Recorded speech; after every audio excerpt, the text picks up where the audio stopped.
sem sentido. E tu pensas em pôr um fim na tua vida. Tudo está tão apagado, teus amigos te deixaram, coração está ferido, parece até mesmo um abismo.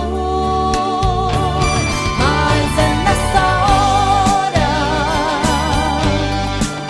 que Deus chega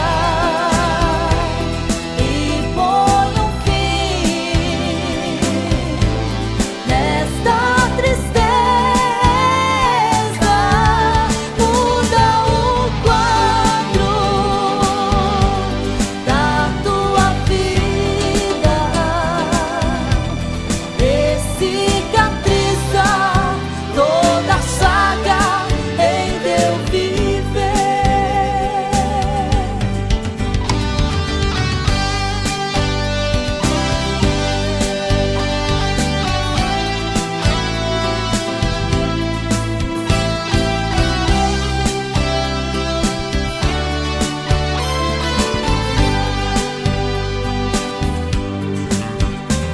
Quando a noite vem e as lembranças chegam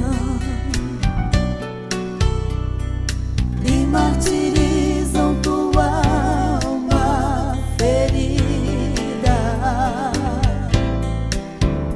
tudo então parece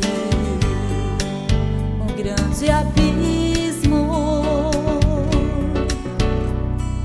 e quer tomar a esperança da tua vida. Acusações que não